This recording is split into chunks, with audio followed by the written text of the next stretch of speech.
E aí, pessoal do YouTube, sejam bem-vindos a mais um vídeo nesse canalesco enxadrístico. E no vídeo de hoje, prepara o teu coração, que eu vou trazer uma das partidas mais brilhantes da história do xadrez. Ela aconteceu no ano de 1927, entre o ex-campeão do mundo Alexander Alekhine contra ninguém mais e ninguém menos que Tartakower, que dispensa apresentações, bicampeão polonês, um grande mestre fortíssimo. E essa partida tem uma das combinações mais extraordinárias que eu já vi na minha vida. Por isso, ela faz parte da nossa série Alienígenas do Passado. Agora, pega o teu ingresso que a nave alienígena vai partir agora. Então, pessoal, aqui estamos nós, e de brancas vinha Alexander Alekhine contra Tartakower, e o Alekhine começou com ele mesmo, ó lá, E4, favorito de Bob Fischer, e tá lá, uma Caro-Kann. O Alekhine gostava muito de jogar essa linha com o cavalo C3, vieram as primeiras trocas pelo centro, cavalo F6, e aqui o Alekhine resolve manter o cavalo na partida. Agora, o Tartakower, pá, E5. Nesse período o pessoal jogava pra cima mesmo, não dava pra dar moleza. Aqui, a ideia é que se tu tomar o peão, o Tartakower quer trocar as damas e ele recupera o peão na unha, com o lance cavalo G4, ameaça um duplo, ameaça pegar o peão em E5 de novo. Então o Alekhine seguiu desenvolvendo como deve ser na abertura, toma, retoma e bispo C5, cuidado. Nessa posição, se tu der um lance errado aqui, pois já dá problema. O Alekhine jogou aqui o fino, que a dama é 2. Mas, Rafael, como assim? Eu, por exemplo, tiraria o meu cavalo, não tem problema nenhum aqui. Aqui tu cai num golpe terrível. Olha quanto perigo tem nessa posição. Tu leva bispo tom F2. E agora, se tu tomar aqui, tu perde a dama. E se tu recusar com rei E2, tu perde a dama do mesmo jeito. Olha lá, super pra cima, os dois jogadores cheios de veneno, hein? Então o Alekhine jogou fino, que a dama é 2. E agora o Tartakower volta o bispo pra E7, bloqueando aqui o cheque. Mas ele argumenta que ele perdeu um tempo, mas o bispo de F1 do Alekhine não sai. Porque a dama em E2 ele meio que incomoda o desenvolvimento do bispo. Seguiu, passando peça pro jogo Alekhine. Bispo E3, agora C5, toca esse cavalo. O cavalo salta para F5 e nessa posição ele toca ali o peãozinho de G7. O Tartakower defendeu desenvolvendo, então ele faz o roque. E agora a dama C4 com a ideia de dar uma casa pro bispo sair pro jogo. Então ele tá preparando para desenvolver o bispo, a dama tava meio que bloqueando tudo. Só que agora o Tartakower jogou torre E8, bispo D3 desenvolvendo e B6. E a posição aqui começa a esquentar. Porque com esse lance, o Tartakower prepara a ideia de bispo A6. Então ele vai botar o bispo em jogo, entrar ali dando coices pela diagonal. Só que o Alekhine não ficou com medo de nada. Ele jogou aqui roque grande, pois ele bota a torre na cara da dama do adversário. Ainda não é tão claro qual é a ameaça, porque o bispo tá meio que limitado aqui nessa diagonal, mas tem que ter um certo cuidado. E nesse momento, o Tartakower jogou bispo A6, mantendo a dama na mesma coluna da torre. Agora, vocês podem estar gritando por aí, mas Rafael, por que ele não jogou mais precavido?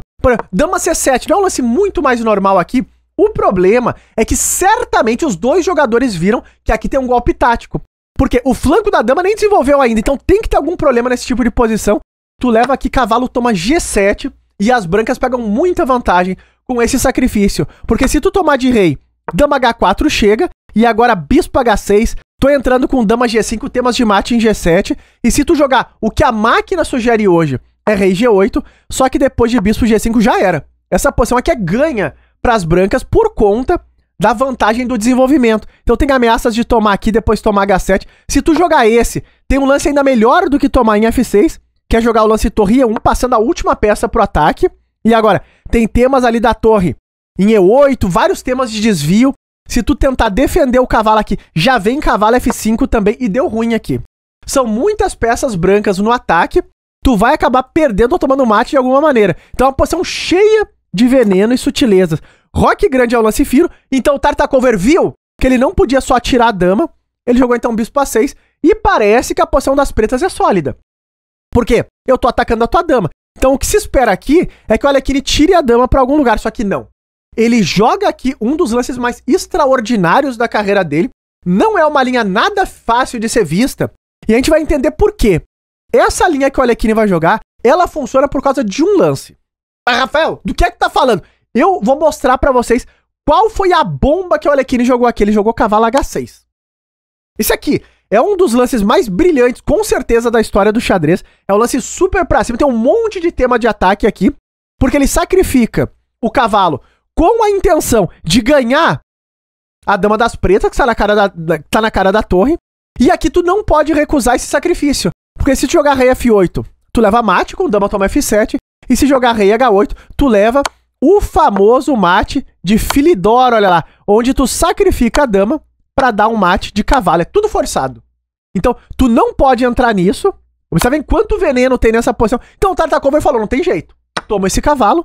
E agora o Alekhine joga bispo toma H7 com a ideia de capturar a dama das pretas. Lembrando, a dama do Alekhine ainda tá sob ataque. Então nesse momento, se tu tomar de rei, tu leva a dama F7, eu desvio a minha dama do ataque e tô tomando a tua. Então o Tartakover tomou de cavalo.